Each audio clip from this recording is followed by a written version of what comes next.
Want to dominate the gaming world? Join the ranks of dedicated gamers. Subscribe and conquer.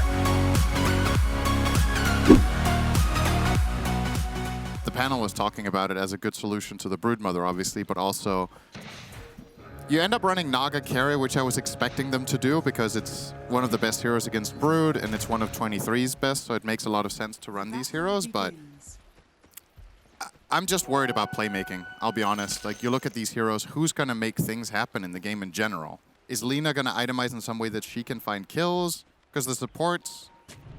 Undying is kind of a follow-up, and so is Techies a lot of the time. Maybe Naga AM sidelines? I don't know, man.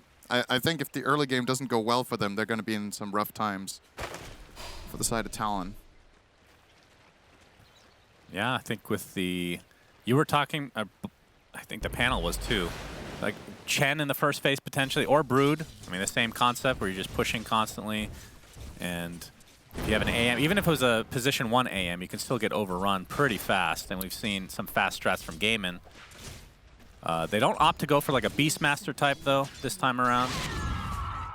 I mean, I think they still have a fast lineup. I think Brood was the best pick, so I really don't mind it. I honestly like everything Gaimin did in this draft. I like every single hero they picked. I like the time that they did it. My biggest question mark overall is whether Morph is a true overall first pick when teams start getting better at solving it. Which, once again, I think Talon's first phase did, but the rest I'm not so convinced by. But let's see how their lanes go. Because if things go well and they manage to slow the game down, I have really high hopes for Talon in the later portion of the game. Because I think Lina and Naga have are a pretty interesting pairing, where Naga has a decently long lockdown when you get to those fights within Snare and Song and just catching people off, and then Lina can use it. But the reason I don't consider it a catch, despite Ensnare being a long route, is that Naga doesn't play that way until late game. She's going to be farming the map, so she won't be connecting with Lina very much until that point. When you get there, you get these items. Naga will counter Brood nicely. Lina is, in my opinion, one of the single best mid heroes against Morph in general. She has so much single target burst with the casting build, rather than the right-click one. You're just going to go the Flame Cloak.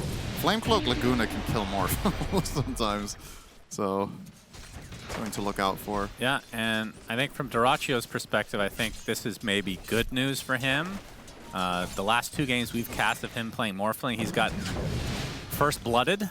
Yeah. And I don't know if this is a lineup, especially in that lane, that can actually First Blood. Although, one of those games actually was just to Techies, now that I think about it. Oh, yeah, true. So, but that's more user error, I feel like. Yeah. We'll see if he's getting off to a better start this game. Yeah, one of those games he came back and was top net worth by 3K, like a 3K discrepancy. It was not even remotely close. And then I think the game yesterday is when he got destroyed eventually. So, of course, I think that first Morphling death is a big deal, but if you die a couple more times within the first 15 minutes, your game is kind of over without some crazy comeback. But we'll see what happens this game. And we'll also see how the AM matchup fares in the lane, because we've seen AM as a carry against Morph, but we haven't seen the offlane matchup very much. And so far, Jabs is doing great here.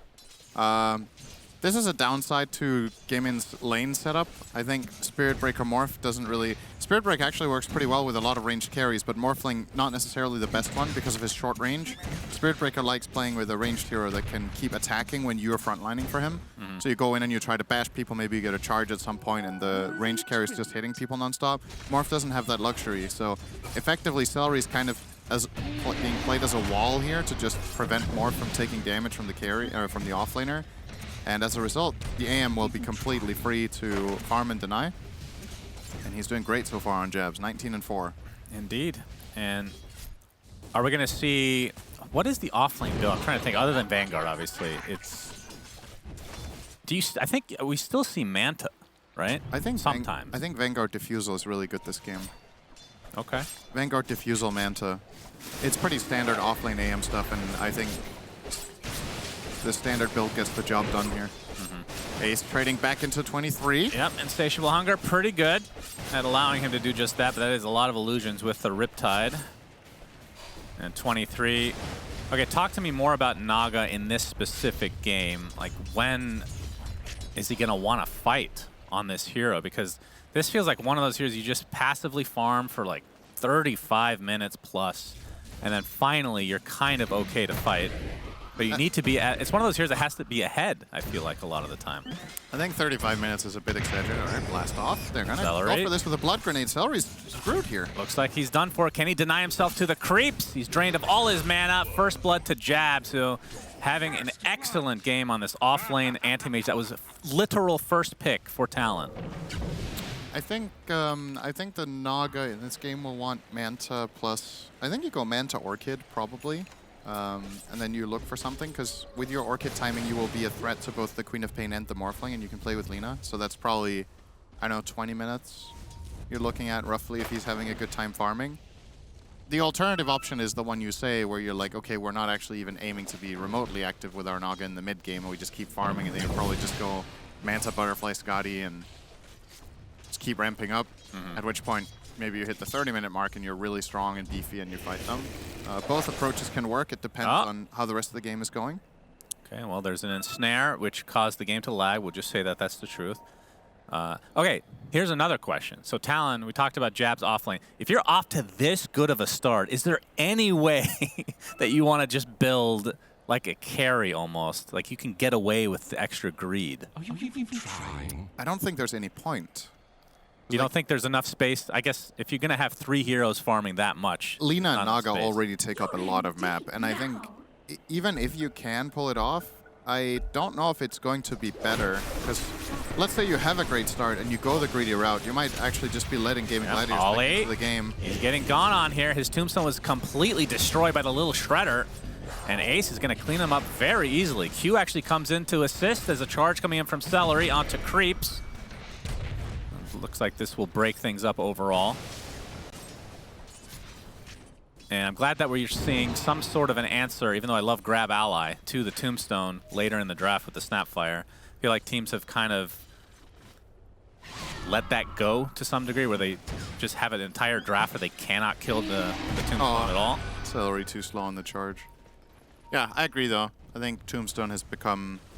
There is Brood, though, either way. Yeah, they already have Brood, but I don't mind the Snapfire pick regardless, because I also think she serves a secondary purpose in this game, which is her ulti is pretty damn good with Spirit Breaker. He isolates targets for like 5 seconds with his chain stun, and you can just throw out globs in the meantime. You have good friends for the cookie and Brood and Spirit Breaker, and even Morph can actually use it pretty well, so I do like that choice a lot. Yep, Tofu. Oh, nice charge. Oh, actually blocks off the blast off Probably from Q. Blood grenade. Maybe. Celery getting chased. Another blood grenade comes through, but a big sonic wave from Quinn. They're going to delete one hero off the bat. And Ollie continuing to get chased by Celery. Another blood grenade. How many freaking blood? How much blood do you have in the system today, Mr. Celery? Well, he did have 3, so I think he's out. Yeah. Makoto able to keep you out, but right, ends up being a 2-for-1 in favor of Gaimin. He does have one more to go.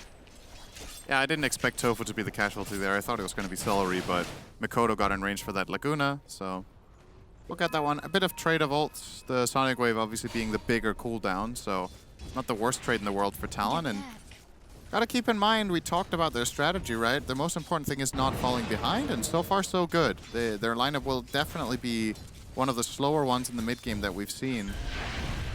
They can keep this up. Okay, Yeah, let's stay into the blast off, but Quinn able to blink out, and you can see the charge coming from base, but without Sonic Wave, I don't think they're going to be able to actually get that kill. Jabs continuing to bully Duraccio. Look at the mana capacity on him right now, and has a level advantage onto Jabs as well. So honestly, could not ask for a better start on an offlane anti-mage, which I feel like is a hero you could punish. Duraccio like you needs said, to be careful here. He's actually dead. Yeah, sticky bombs coming. Mana Void is there. Another blood grenade. And that's the death of Duraccio. Q's the one that gets the last hit, though. Techies is always good to get gold on. How many games have we seen in this tournament where Techies is like the second highest damage in his team, right? Like it's, this hero just does incredible amounts of damage per gold. So it's very, very valuable. It's kind of reminiscent of, we had a phase in Dota where people were playing for Zeus. And it's kind of reminding me of that. 4 Zeus off to a good start in game. Scatter Blast, full Shredder to follow. Yeah, 23 Savage getting charged on. The charge. Does not have Song, so he will die. Good response from Gaimin after losing their Morph top. They get a bit of a trade-off there. What were we saying before that? So about, I'm just saying the 4 Techies kind of reminds me of the heyday of 4 Zeus, where when 4 Zeus got off to a good early start and got some kills in the lane, he could just become almost a carry as a support. And there's very few fours that are truly able to perform that function in the patch right now, but Techies is probably the #1. Well, the more shocking thing is that it made it to the second phase this game. It's been first phase for so much of the tournament, and yet I can't remember how many times it's actually even been denied or banned out entirely. Yeah, I mean, there were a lot of really top-tier heroes available in the first phase here. I don't really mind any of the picks. I think the odd one out was the Anti-Mage, right? Undying, Brood, and Morph being first phased is a very commonplace in this tournament, but Talon wanted this counter matchup approach, and so far so good. I think the panel talked about it as well, though, Sinner, and we talked about it backstage. The Terrorblade ban by Gaimin Gladiators was also very odd. Yeah, I don't know what it is Gaimin see. That's like, in all of their drafting in Dota right now, this is the thing I understand the least, is what do they see in Terrorblade against Morph? Because they banned it when they had Morphling, and the other day they picked it against Morph and lost. Yeah. And it's not like, it's small sample size. It's like, yeah, you can have a bad game or whatever. I just don't conceptually get what they're trying to bait Quinn in, but Blast Off will not hit. They will be able to secure the shield rune, though, for Makoto. Yeah, it feels like I mean, the first two picks of the game for Gaimin were Brood and Morphling. I feel like Terrorblade just gets dumpstered by both those heroes, but what do we know? And I would say Naga is better against both as well, and they didn't ban that. And Yeah. it's 23. This is like his favorite hero, at least one of them. Well, maybe they're just sick of playing against Terrorblade, which I can appreciate. Makoto is getting charged on. Quinn with the Shadow Strike is there, but you can see Talon still with 2 members shadowing Makoto as the LSA into the Laguna is enough to spell Celery's doom. Oh my God, those Big clubs. Mortimer's Kiss is coming from below, though, as Q will take a tumble. So 1 for 1, but the Scatter Blast is there to completely kill off the supports now for Talon. That was insane damage from the snap. Just And perfect Ace, ult. ooh, that's a lot of spiders you got there. Yeah, gonna have to expend the glyph immediately, and we'll see how they respond here. I think you TP in the techies and you just blast off into this with Lina protecting you maybe, or maybe Sticky Bomb would be enough. But yeah, this is a really nice spell combination from Gaimin Gladiators. So they get this nice Sonic Wave onto 3 and these globs. Q will die from full to 0, and they were able to follow through and get Ollie as well. Speaking of Q, he's going to die from full to 0 again as the Tombstone is placed and immediately killed. Nether Strike back from Ollie onto the rest of Gaimin Gladiators as Ace now with a double kill, and this is starting to get out of control as Quinn very happy as they get the tier 1 tower now. So it begins. They were doing well for the first 10 minutes, and now comes the real challenge. Brood is online, connecting with the supports, putting pressure, and what do you do as Talon now? You're pretty much, your lineup is more or less forced to play counteractive, which is very difficult against this type of heroes such as Brood and Morph, because they're survivable, Spirit Breaker is survivable, Co-op is survivable. It's going to be tricky now. You need to find a way of bridging the gap. I guess maybe with AM getting a defusal, well, it looks like he's just going straight Manta though. Yeah. So. It's going to be very awkward now. This was my biggest concern with their lineup, and I was actually a little bit inspired by how the first 5 minutes went for Talon, but I just don't know if it's going to cut it here now. Curious to see how they're going to solve this problem, because this is absolutely going to be a problem. They do not have a solution for Brood right now. 23? He's shown, does have his song available, will have to use it. But this will open up the tier 2 tower now for Gaimin because they're grouped up. They got the Spiderlings ready to go. And like you said, I don't see anything really stopping them. Ace will continue to pound. There is a smoke coming out from Talon. They're actually coming down here. But without the song, we'll see if they're able to fight. 23 Savage does show up as Laguna Blade initiation. Ace, he's going to get killed. So nice pick off from Talon, able to catch Gaimin Gladiators off guard. Yeah, perfect opportunity. It's not easy, because if Gaimin's heroes are ready, that play isn't going to work like that. But they found Ace isolated in a moment where he was off to the left.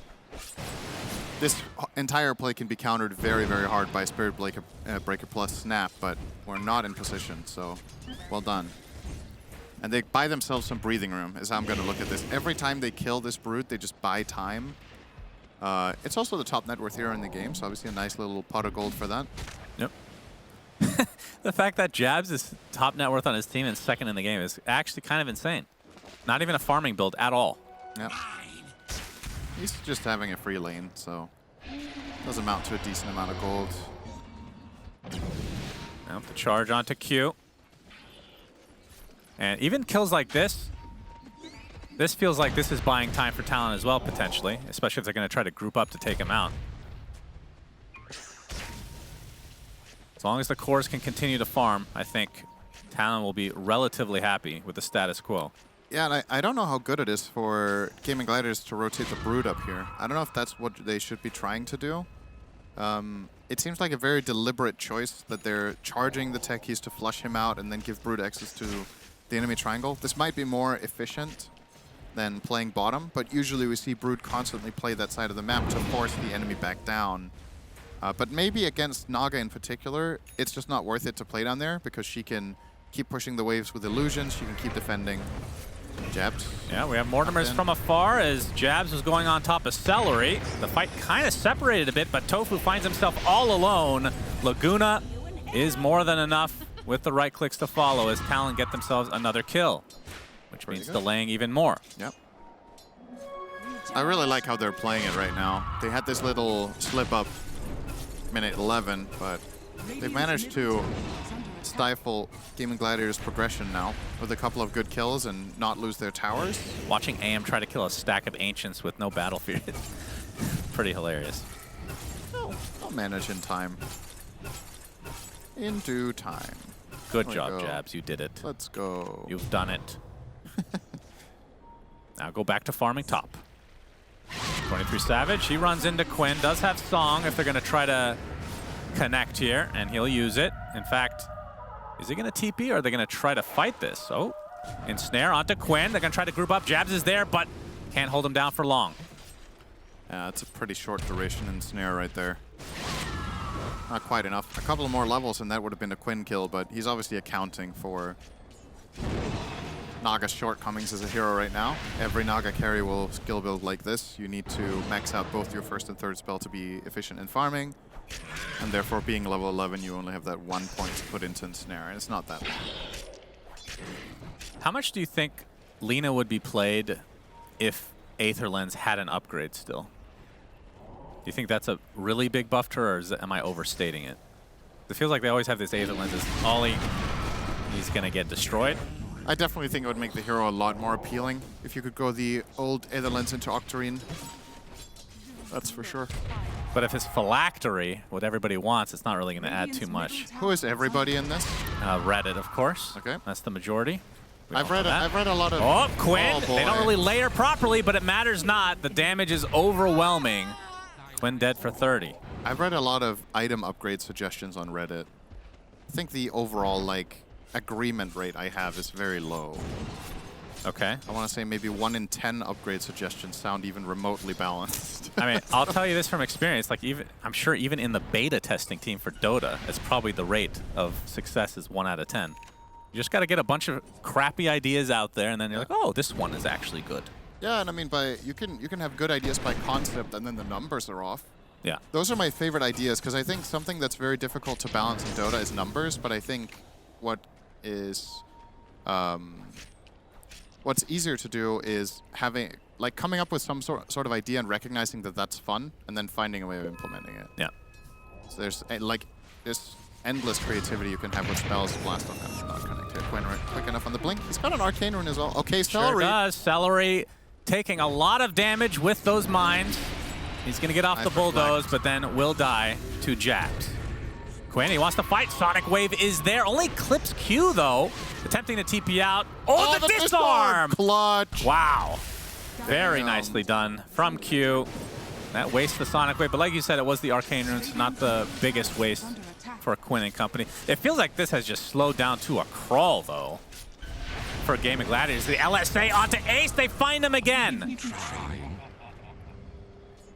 They've bought themselves more minutes. They're getting a lot of value out of this mid Lina's burst. This is really good stuff from Talon.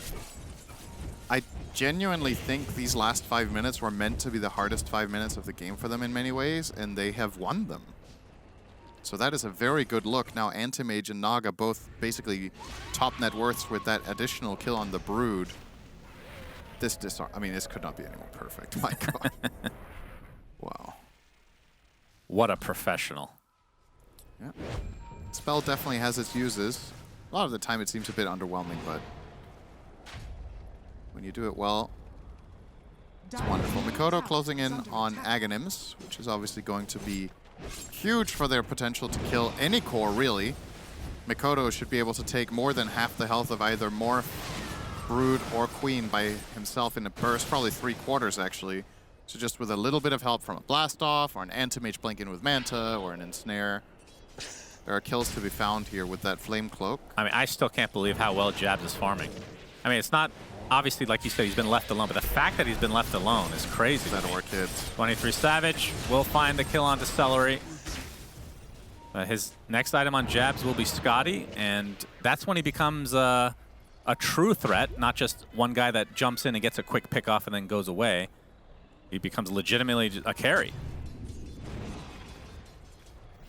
Oh, looks like he's going Lincolns now. Speaking of all of that, when is the last time we've seen Dyrachyo on camera? Like, the Morph is literally just farming jungle, right? It's not participating in any sort of aggressive movements, and I think it's the right thing for him to do. He has to just stand and farm on his Morph, but definitely this offlane Anti-Mage has so far paid off quite well for Talon, and it's got the kill on the Morphling in lane, got himself a game, and I mean, if it comes down to it, obviously with the AM Manta, this can become quite the split push game.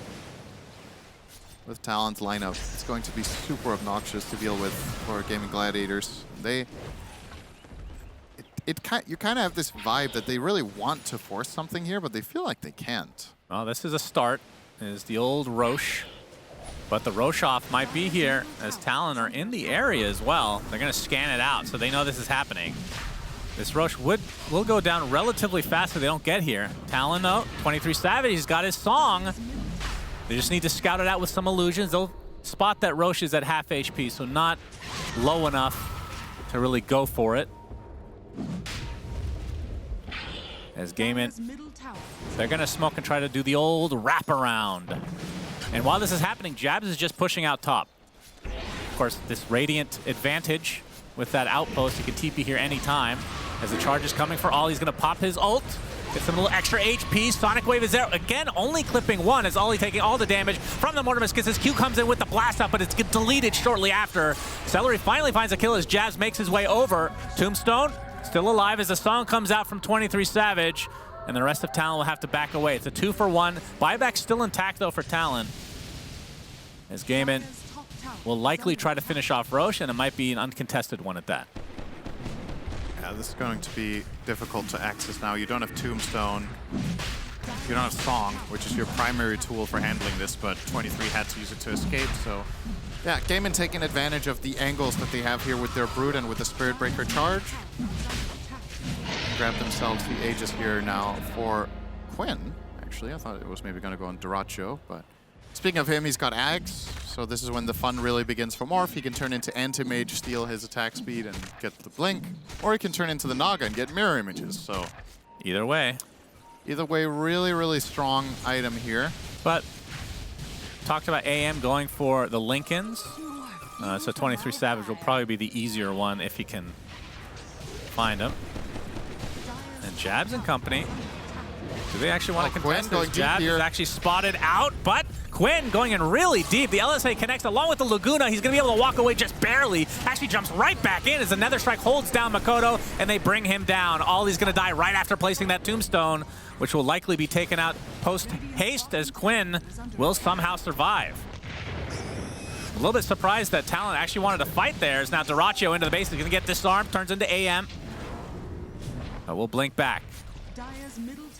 I was going to say, like, with the Roshan, the way that went, they lost 2 supports on Talon, they get 1 in Gaimin, they give up the Aegis. I feel like that's still okay for Talon. That's not the worst thing in the world. We've seen even entire lanes of racks being taken up just to get these cores back online. But they're already doing quite well, so I'm a little surprised that they want to fight into the Aegis there.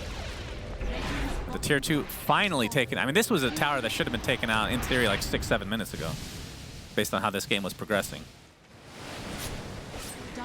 Still don't think Gaimin are too worried with what they have just managed to accomplish. Now it's a matter of not getting caught off guard around the map by these two. Naga as well as Lina can kill anyone with the Orchid and Burst combination from Lina, so gotta keep your posture good formation around the map. I guess the safest hero they have against all of this is probably the Morphling, so maybe he can play the most aggressively on waves.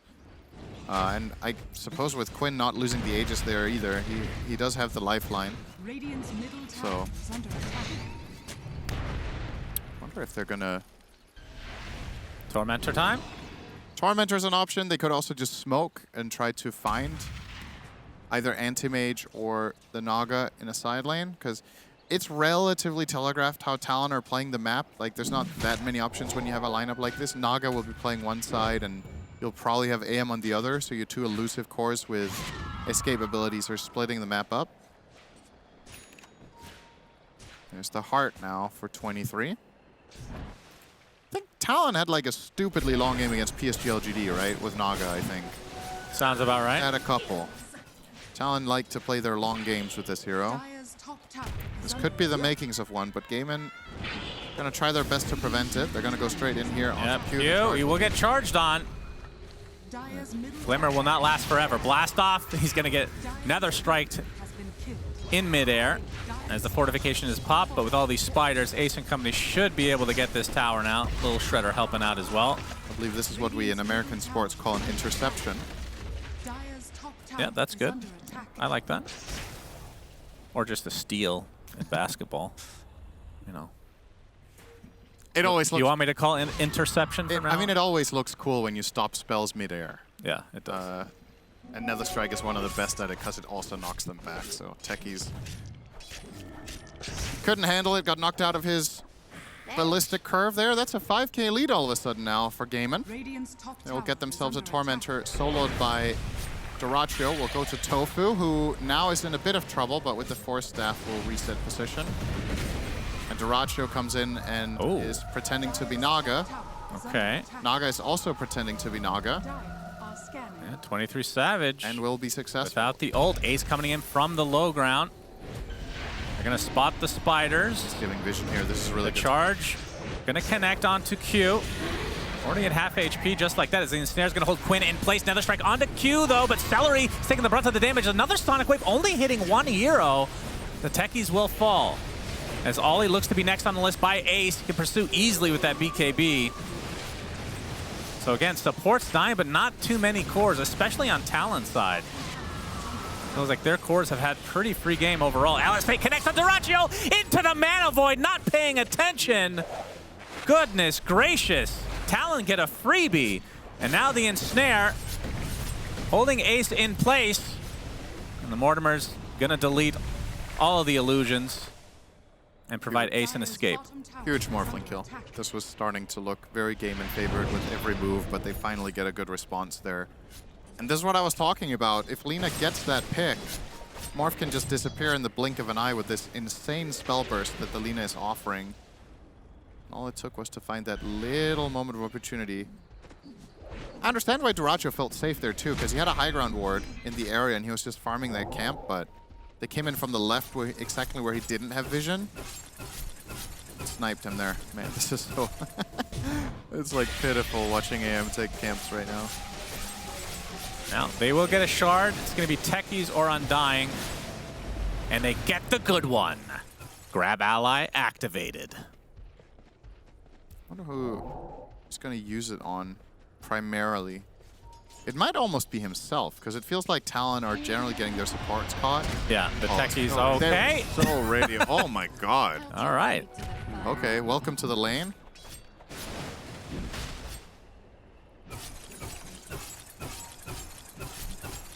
And Jabs.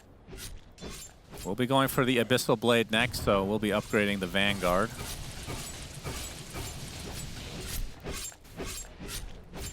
And they really haven't had much of an answer to him. He has yet to die, 5-0 and 3. So Killing Spree still active. And this lead has been kind of decimated. Down to 2K now. And we won't know about next Roche for another minute and a half. Yeah, pretty even odds overall. But it does feel like this is playing into Talon's pace. Like this whole game has felt that way. I would agree with that.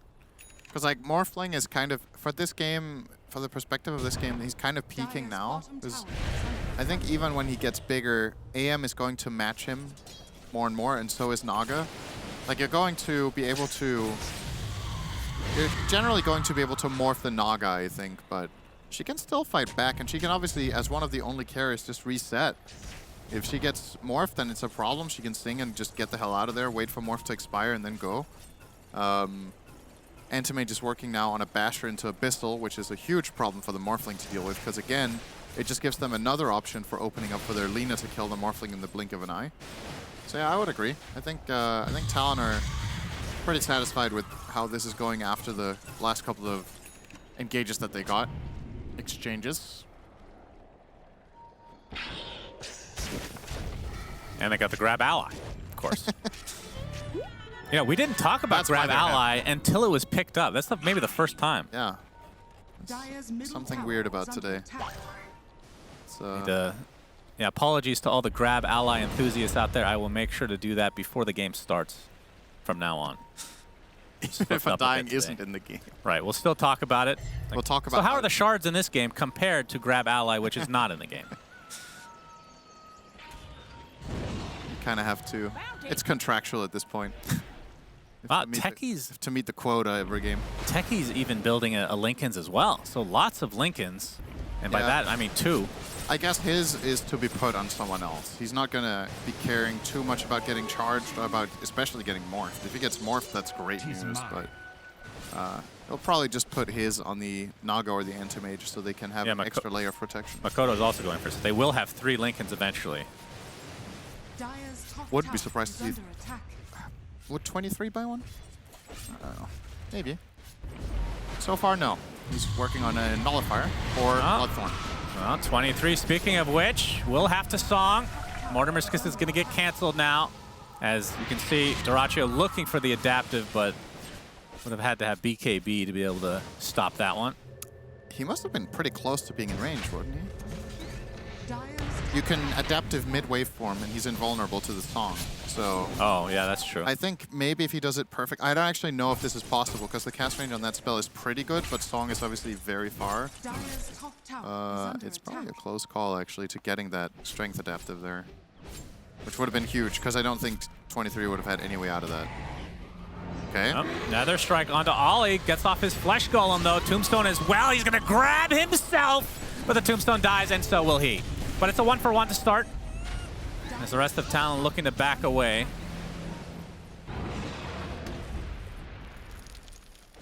And this entire game has felt, for the most part, support for support. Like these just constant trades, and then we go to a little break. Occasionally we'll see a core die, but mostly Ace, I feel like, has been the major recipient from the Talon side, at least. Be able to take him out. They found Quinn. How many times? They only found him once, actually. Yeah, you're right. 2 kills on Ace, 8 kills on the Spirit Breaker of Celery. I will say Quinn's impact on this game has not been particularly huge. A lot of the Sonic Waves have hit a solo hero. They just haven't, and I don't even know if it's his fault at all because these fights are just so scattered. Yeah, I think it's the nature of what you're playing against. This isn't the easiest Queen of Pain game from my perspective. I think the Antimage matchup is kind of rough, like you said. It's hard to find multi-hero Sonics because Naga's playing angles, Antimage is coming from another side, Techies is playing outside the fight entirely. So a lot of the times it's only really going to be the Undying you even have access to, because Lina as well has like huge range. It's part of the counterpick to the Queen of Pain is the reach. So definitely not the easiest. Well, we're going to have another attempt at Roche. This is Roche number 2, and you can see Talon on the minimap making their way over. And this is almost exactly the same scenario because Roche is at half HP as Gaimin Gladiators now exit the pit. It's literally deja vu. It's like sex. So the song, once the song is used, that's when the fight, that's when the Roche steal could happen. But from Gaimin side, they want to force the song first, and then there's going to be little way for Talon to actually enter the fight without brute force. Seeing here, every ulti is available except Flesh Golem in a moment. Morph is now ready again. I think Talon would love to wait until they get their Abyssal. They're so close, but I think Jabs can't really leave the area to finish it off. He needs 100 gold. Oh yeah, you're right. Okay, Quinn reflected in Snare. No one's going to jump on this, though. Morph has morphed the Naga, so there's going to be Naga illusions to deal with for the side of Talon. Okay, very good. Not going to be confusing at all. 23 Savage pretending to be an illusion in the pit. As he's starting to hit Roche a bit now. And the charge comes in onto the Undying, but Celery's going to back up, but he gets ensnared mid-run. 23 Savage is going to take the solo Sonic Wave again. As the illusion's starting to get cleared up. 23 Savage in the midst of all these spiders. Roche is getting really low now. Aegis and Cheese available. There's the song, and that's going to allow Talon to get everything. Now, can they get out? They weren't able to TP amidst the song. They're trying to fight on this high ground as Quinn just caught out. He's going to get blown up. Blinks away, but finally the right clicks from Jabs comes. Jabs able to get that Mana Void off as well as Ace. Pops the BKB, going to the low ground. Looks like Gaimin, they're going to want to back up now that their Queen of Pain is dead. Duraccio, LSA is going to connect. He's Orchided as well. 23 Savage continue to pursue. And the blast off coming in, but not able to find anybody. And this looks like a successful disengage from Gaimin, but they did lose Roche. I think and their Topo mid might laner. still be in trouble here. They're going to chase him all the way if they can. Oh, LSA maybe they get a connects bigger on one. the even bigger kill. Abyssal to follow. Oh. And Duraccio falls 74 seconds. That is huge. And Man. Talon getting so much out of that fight. They're getting a lot of value out of Light Strike Array. Like just this insane reach that the Lina has with the lens and the Flame Cloak and just going around, flying out, finding the stuns. And yeah, it's just easy. I gotta say, that Roche kill for Talon, I love the way 23 played that fight by sending his real hero into the pit and causing all this confusion and then ultimately just singing and stealing it. That was clean. And now that Morph is dead, they're gonna go for this. Just straight up high ground. Yeah, why not? Tofu gonna Lotus off the Orchid as Jabs comes into Abyssal Quinn. And only a bit of chip damage, but the tower is taking more than chip damage here. Celery trying to delay a bit as the Tombstone placed to get ready to use Grab Ally if needed. And now the buildings will start to melt. Like you said, 20 seconds on Duraccio. They're gonna pop their last fortification. But Talon should be able to get the melee racks at the very least. And the question is, will they stick around or will they fully retreat? Because they have so much time on this Aegis, they can fully reset, buy their items, and reconnect. Like they're gonna maybe even get the range racks here. They have 2 siege creeps still attacking. Quinn needs to go to work with this very quickly to stop Siege this. creeps! Siege creeps! Oh, one more Ah! shot! Okay, they keep it for now. But Okay. literally any hit here from a core will take this Yes, down. one illusion could come in and take that out in a few hits. Naga now with the Hex. Oh, wow. 2.8k gold. Holy crap. Oh, that's for both heroes, I guess, right? Naga illusions always give quite a lot of gold over the course of a game. There was a time when these illusions gave nothing, and that was like the most frustrating thing Kind of like ever. Nature's Prophet Treants. Yeah, just that they gave literally 0. Oh, they gave literally 0. Yeah, I don't not- remember that. There was a time when illusions gave no gold at all. That's true. All illusions Well, were... was that in Dota 2 or Dota 1? Dota 2. Oh. I don't even know how... It's not that many years ago, it feels like. Like maybe like 5 or 6 years ago. Illusions used to give absolutely nothing to kill, so we had like these patches where people were playing like Terrorblade and Naga and PL, and you just constantly had to be Garbage Man and just take out all of these illusions and you got nothing for it. Just full-on volunteering Garbage Man. 1 hour a day in Dota. It was a good time. Yep. Everybody loved PL. Oh, yeah. Oh, here goes the tower. 9k lead, Talon. Yeah, and they are in the driver's seat. And the high ground will commence.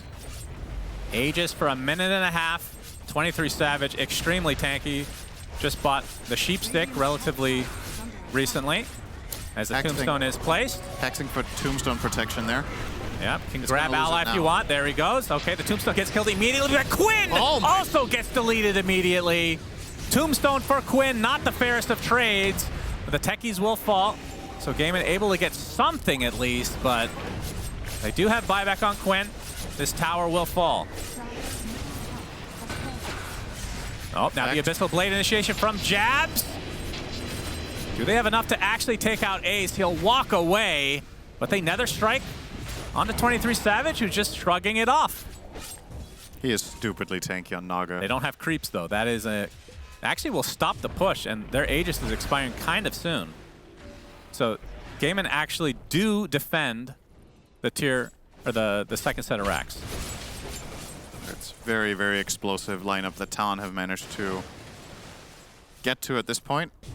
You just see Quinn is definitely a little bit out of his element in this game right now, because you don't usually face this kind of opposition 30 minutes in as the Queen of Pain, but she can get 100 to 0 despite having Kaya-san. She just dies in a stun. Yeah.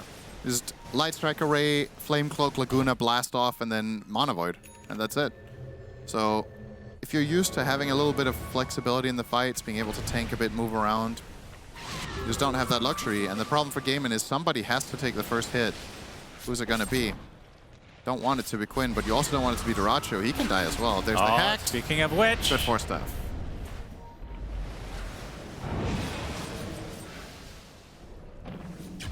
All right, Talon still grouping up despite not having that Aegis. The cheese right now is on jabs.